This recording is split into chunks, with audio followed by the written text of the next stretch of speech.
俺の足はアスファルトを離れ鳥になる場合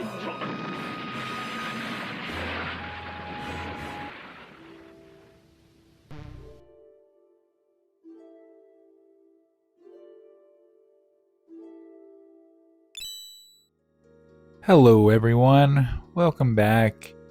This is the final broadcast for a while, so I hope that I cover everything that I haven't already covered. Main thing is that the website is up, and that is chronobreakv2.com. It's like an instruction manual for a game that doesn't exist.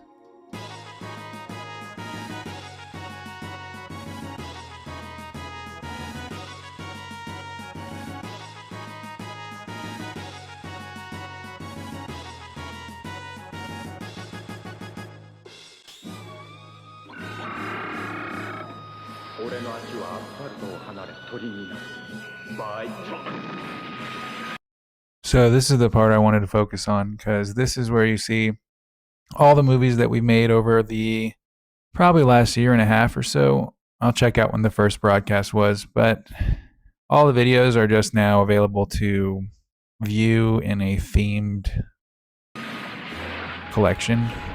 And there's essentially like 18 pages, and each one has about 20 to 40 videos. We'll say 30. So 18 times 30. I don't know, whatever that is. That's like 540 videos, something like that. Yeah. It's a website where you can just check out the stuff that we've done on this TV show, known pretty much as Chrono Meditations. So today we have a few things to cover, but mostly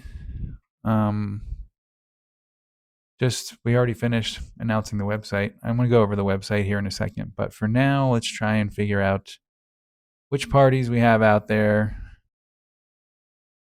So these guys are in 1020 or so. You got like the gross industrial background mixed with the forest. And next squad. Oops, the music's. Here we go. We got our music now. As always, the music is by Flovey. And I sort of imagined this would be like the overworld music. Flovey, you totally nailed it with this jam, and if I were able to actually make this game a reality, I would use this song as the break overworld. Excuse me, the overworld theme. Because actually, at the beginning, I always imagined it was the Final Fantasy IX. If you've played Final Fantasy IX, the overworld music is so trippy and like puts you in this distant world. So I kind of imagined that. But as soon as I heard this song that Flovey did, I thought, oh, that's definitely the one, because it uses the Chrono Trigger sound font. So it's like kind of the same as the project. If you don't ever change anything, the DNA, if you break it down to its component parts rather and then reuse those, the DNA of the original will always be there. So this song is a great example of illustrating that point, how the theme of this project was just to always maintain the DNA of the original. Okay, next.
procedurally generated games are the future, in my opinion.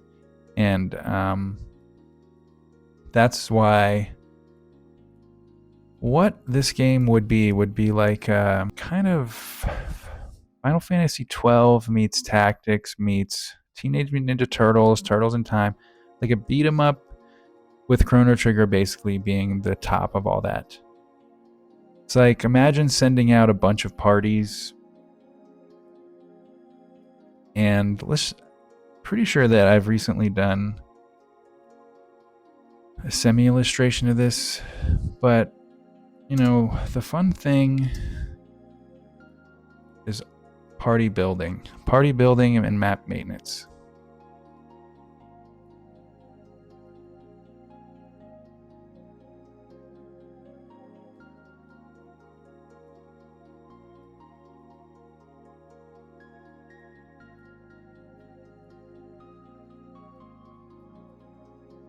So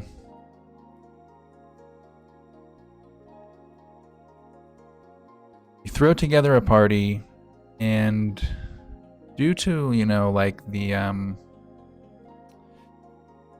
what's it called? Due to the limitations of the first game, only 3 members were available. So in this one, we would say it's kind of like the same. You take parties of 3 out with you, depending on how many arbiters you have. But the crazy thing would be that if you go to the website, this is in the... If you press the top right portion of the page, it explains all that, how like the arbiters and everything are in there. I'm getting off topic. I'm going to let these play out while I show you what I'm talking about.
Alright, if my calculations are correct, then now we are looking at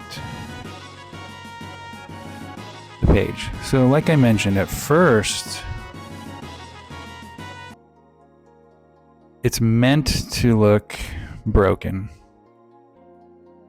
Then, if you click on this, you'll get the clean version. Especially of the menu at the bottom. See how now there's like a background image, and before it was all messy. Now it's all cleaned up. But finally, the biggest thing is if you do this. And this one is what shows how the actual page is designed. See, despite how complicated it looks, it's really just these buttons. Classic GeoCities 1990 image map style. So that is the point and the purpose of that button here. this thing. All right, so that's it. That one explains the website. Amazing. Oh yeah, but if you click on one of them, then you'll see there's actually a hidden one on here. So it's a bunch of movies, so it takes a bit of time to load up. But then you've got it, and this one is going to be the end of time after you finish like the... Imagine an open world beat 'em up sort of strategy RPG that has a, you know, the first time you play it maybe an hour long, and then as you learn it, anywhere from 10 minutes to 30 minutes depending on the leveling that you do, kind of a tutorial chapter. So anyway, you would end up at the end of that tutorial chapter here, and this is actually the only hidden page on the website. Prehistory. There just weren't enough buttons on the main menu. That's a long story, but anyway, this is sort of just explains what prehistory would be like. When you end the tutorial chapter, you have a few places to go, but this page has all the things that the new would say.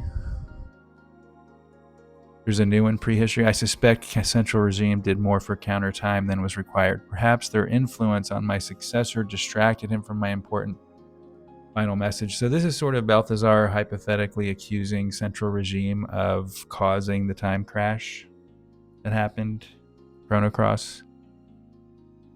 It's just speculation. I pulled most of these from points of view that might have been presented during, in a lot of the Chrono Compendium articles, they sort of suggested scenarios that I thought were really interesting, especially from Balthazar's point of view. So this one, he basically says nowhere was ever as good as Zeal. Imagine appearing in a peaceful 2300 as a man from an ancient, more evolved civilization. They didn't want to believe me, but they couldn't deny my story, so they sent me to work by myself in the middle of nowhere. This one's really dark. This is about magic users. The first magic users laying waste to the people who couldn't. And just explains a couple more things about prehistory. But just so you know, benefit of watching this stream is you know that the only secret page on the website is this one, 65 million BC. And the rest are easily found from the main page. But with that out of the way, the website is totally covered. Oh, but let's do an example. So if you went to the 700 one, maybe it makes the most sense to just do the first one and explain the game. So you click on this one, it's going to take you to the new game.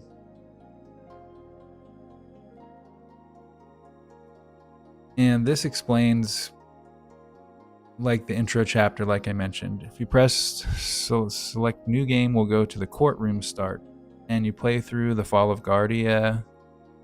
And here's all the chapters, okay? Fall of Guardia, Endless Forest, Heart of Dorino. That could all take like 20 minutes to get through. Not long. Where Dragons Sleep. And then you see there's like 5 optional chapters that you could play through, but what you're mainly trying to do is get to chapter 6 here, which is what gets you into the main game, which would be the break. It's the overworld, and it's the true game. So the first 6 chapters on this are just a like a guide, and you could optionally do 5A, 5B, or 5C, and you'll see why in a minute. So here's chapter 1. It shows like the action, also visible on the main page of what happens during the Fall of Guardia when they get separated. She's back in time, meets up with Frog, but then he stays behind to protect him, and then get to Gaia's navel where they get recruited into Ayla's tribe. See, that's an element right there. I'd love to see the Chrono Trigger universe start getting involved with like elements.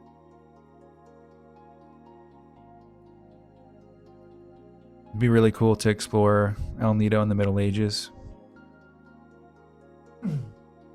So multi-party battles would be, at this stage, you only have one arbiter, which is Marl.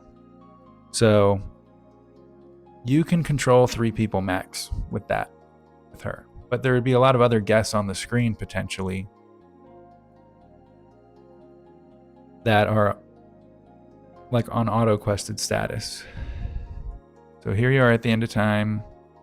And here's the 3 optional ones. 2 time zones hold 3 recruitable wielders of the Masamune. So the Vision Serpent is made of Dreamstone and really hard to beat.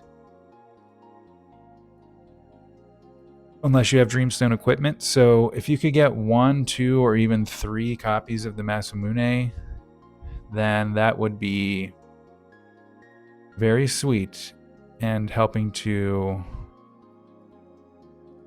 break through story gate number 1 and get to the main game, which is the break.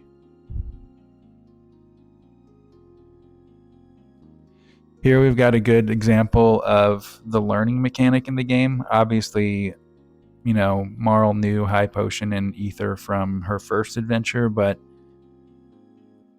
in the tutorial chapter, this is actually chapter 2 of, you know, the overall tutorial, you get a feeling for how skill transfer works. Similar to like Final Fantasy Tactics in a way, but not exactly the same. Because remember, stuff like pre-magical tech. Let's see, pre-magical tech. We'll get to that in a minute.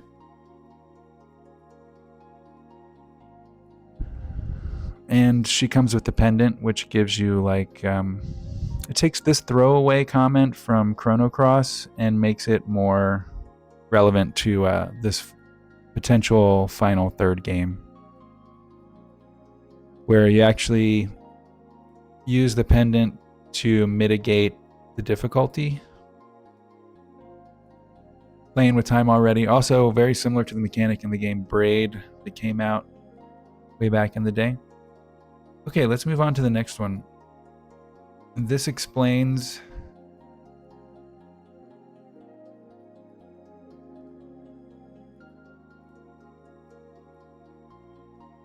what New Game is all about.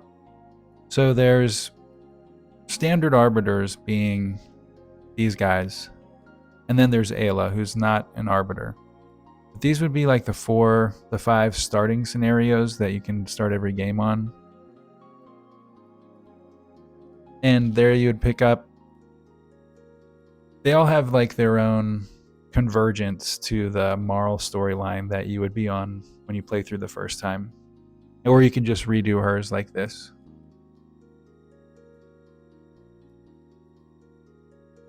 In New Game Plus, characters keep their power levels, but not their equipment. That is unless you stow it in one of those Zillion chests, and then would transfer across from attempt to attempt.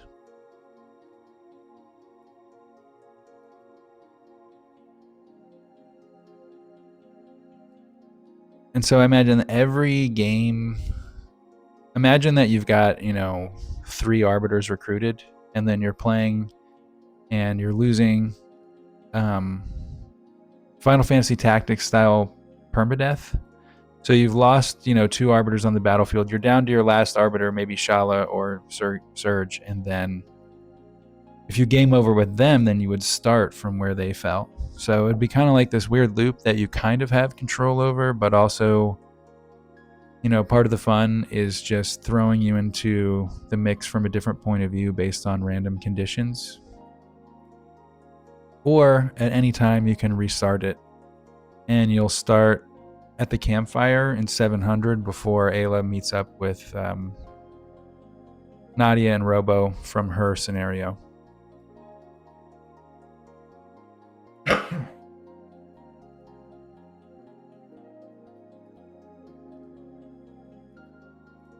And so here it talks about the arbiter. You can take parties of 3.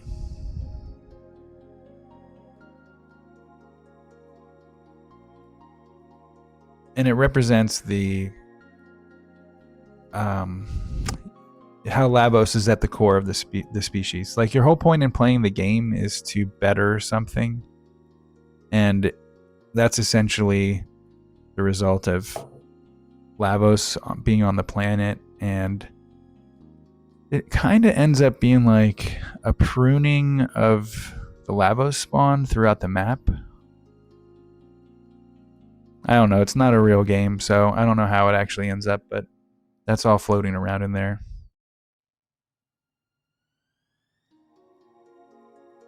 Oh, here we go. Why are arbiters important? So here you have 3 arbiters: Shala, Kid, and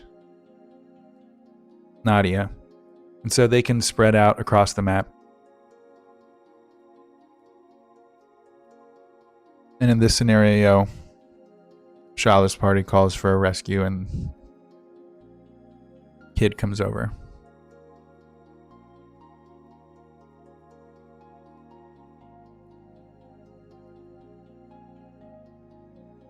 So with no arbiter mode unlocked, you would finally get a chance to do as many parties as you wanted with no limitations. And the way you get to no arbiter mode is by destroying the frozen flame,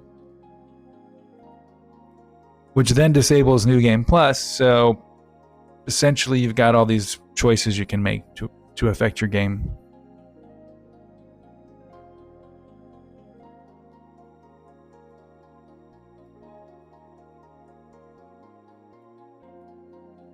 And this is an example of how certain conditions being met would lead to story, lore, side quests that happen automatically. For instance, let's say that Robo is the last person alive in your party. If Robo's last, go to a K-Pal analog, and then you'll get this conditional scenario that opens up where these creepy versions of Luca and Magish arrive from a red gate to recruit him into it. And that's the Omega Flare trio, so who knows what they're going to do after that. But it would be like, imagine a game where if Robo's your last character, you suddenly get a last-ditch boss attempt at the last boss with 2 OP guests / they're under your control now, because that's just like how the story would go.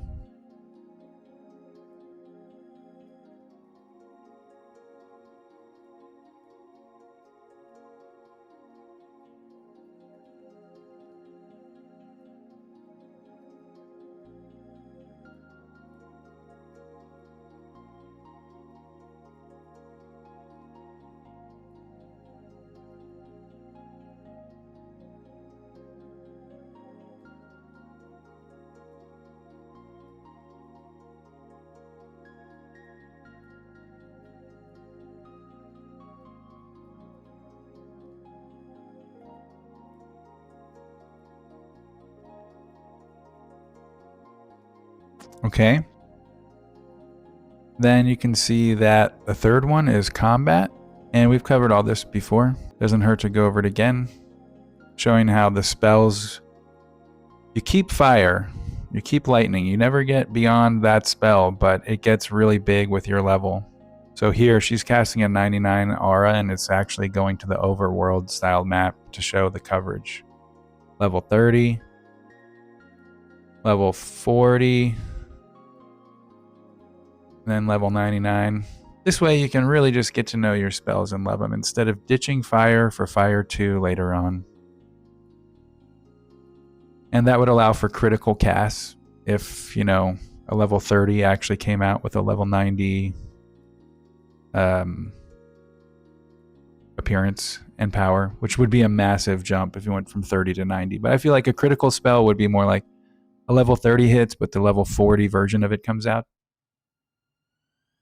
Once a spell reaches a certain level, it may gain new properties, like a larger area of coverage, status effects, or you can manipulate the environment.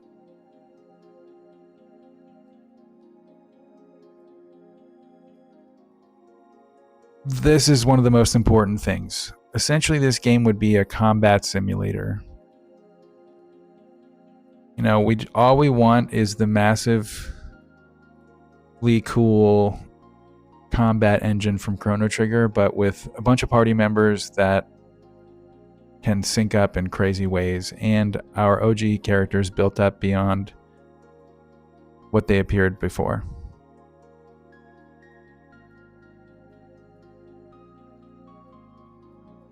And Cyrus has got this passive ability that allows him to spot where enemies get angry at you and stop you to fight. So if you have Cyrus in your party and anyone that he's taught this skill to, yeah, you can simply, go through the enemies.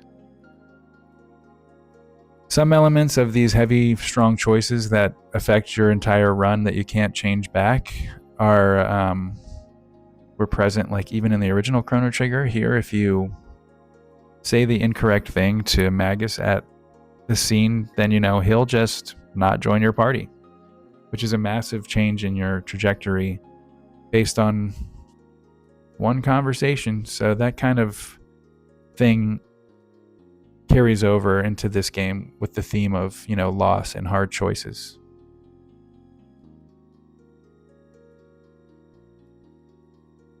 That's why the made to be replayed, roguelike, procedurally generated style is maximized here, because you could have a game that takes 2 or 5 hours, or you could have a game that you've harnessed and built up forever,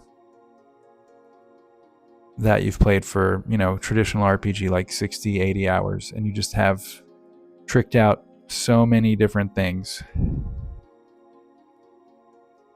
Auto-quested characters use a simplified version of Final Fantasy XII's Gambit system. Oh, here's one I really think would be unique. If you have dynamic character growth, they use it or lose it. So if you have a bunch of characters who you don't send out on raiding parties hanging around the base, then they'll actually slowly level down. And that would keep it fresh too. So, someone could stay at the homestead for an entire season, and then when they come back out, they're a little bit rusty, so you can build them up with whomever. Just stuff like that. Everything's in flow. Everything's in flow. Ebb and flow, or whatever. The natural state of the environment affects characters based on their innate elements. If it's raining, water types have an advantage. Dark innates have an advantage at night. Set the forest ablaze to increase fire damage. Be careful not to hurt the non-combative animals. So in a whole ecosystem with sort of a simplified farming habitat maintenance mechanic in the endgame, Chronobreak is meant to be played over and over. Start with Princess Marl and unlock 5 different starting scenarios to tell new variations of the classic tale. After you join Ayla and her tribe, reset the game at any time with the prehistoric ancestral elements. Then we can really focus in on, the trial was another first example of what we would call invisible point counts that decide character synergy and junk like that. In Radical Dreamers, Surge's health is tracked by an invisible point count restored by various events such as finding a potion. The game also tracks Kid's affection for Surge, influenced by battles and scripted events. Her feelings determine whether he survives the cinematic fight. Let's lean into that. There's never a point counter, but team synergies and whatnot are built by teammates who fight together will build invisible synergy and stronger techs.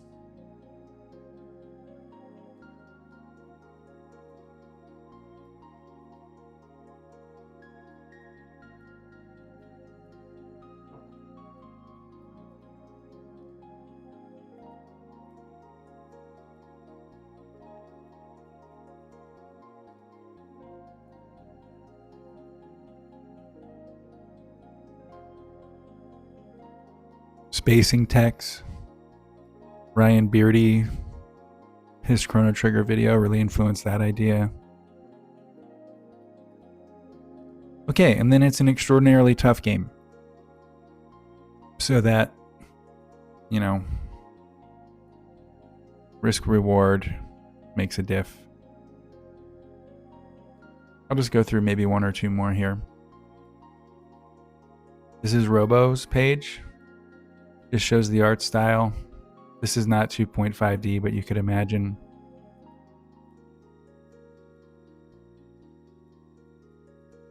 Frenetic, fast-paced. In this scenario, you have 4 people on screen, so if that's one arbiter, then you would have one auto-quested fighter running around with them. For this one, I took some old Chrono Trigger footage and just erased the fade in and fade out load times that the Super Nintendo required. And so you can see that in a modern day experience, the gameplay would just be so much snappier, even if you simply copied the original Chrono Trigger gameplay and just removed the load times, which I assume we could do with, the strength of modern day machines processing what's essentially 16-bit maps. Here it is again. You can see on this side, it just goes so much faster on the left side.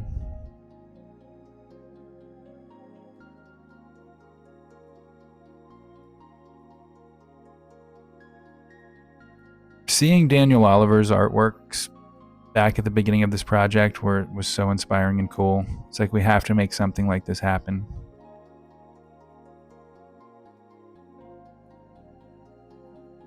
And then, of course, Nama, who did the amazing fight with Magus way back in the day, and now just recently came out with another one showcasing all of this.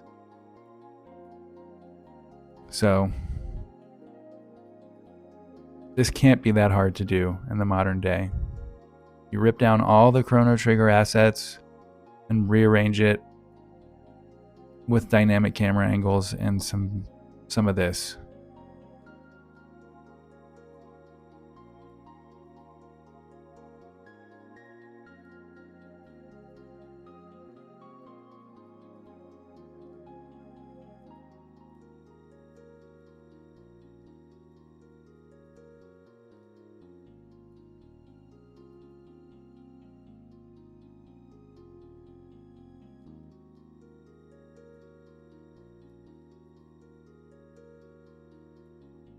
Okay. I think we're going to do one more. And then we're going to call it. The last one I wanted to do was the Kid Radical Dreamers one. So one thing about Kid's story is that, let's check down here first. Sometime after Chrono Cross in the future, 1030 AD, which is the furthest we've seen, the present timeline go, that's when Kid has to go back and rescue Surge. So this scene is, a pivotal part of the plot that we've never seen. So all of this stuff would be how I imagine the Kid Gil start, which is actually Magus after he became Guile, but we're going to revert Guile to Gil because that was like his Radical Dreamer's name, and it just sounds cool. Anyway, after Chrono Cross, the Black Dragon was dead, and the demi-humans thought the Black Dragon was their god. So the demi-humans, very upset, basically declared war on the humans. And so the last decade, from 1020 Chrono Cross time to 1030, has seen the world set on fire by the demi-humans coming after humans. Thanks again, Surge, for your contribution. Stuff that we didn't know could happen was going to happen. So this is where you have Magus and Kid, who are in a paired, they're a paired unit. So imagine that, bonding units is a thing. So in this case, Kid and Magus, I imagine Kid and Gil would be bonded units until you side quest one of them, and then you can separate them again if you want. But like Migo and Gigi never come on bonded. The bonding thing I think would be really sweet, because then you can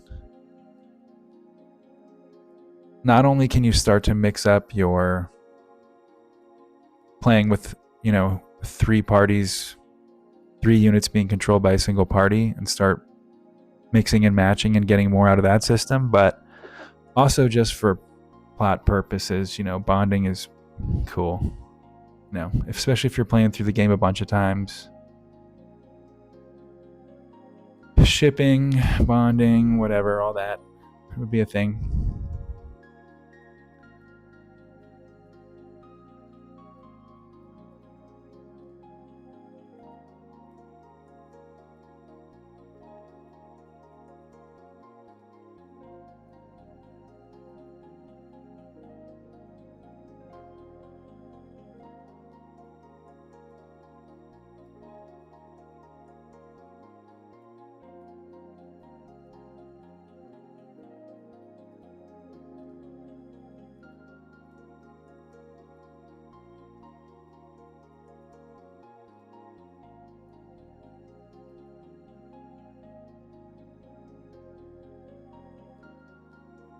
Yeah, would Darksaber be a triple tech?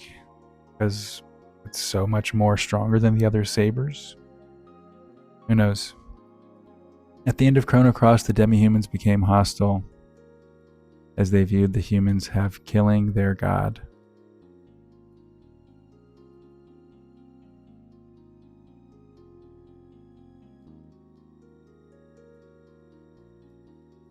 So there's a lot more on the website, and I encourage you to, if you're interested in this project, to go take a look at it. I think we covered 4 out of the 18 pages, and the rest are all themed to kind of guide through, the plot points as they become relevant to the presentation. But if you'd like to see this, one day, I know a couple people are interested in adapting it to tabletop, so if you're one of those people who wants to do a tabletop version, here's your blueprint, and it's been a pleasure. I'll be in touch, but thank you for, following along during this journey. It's been fantastic.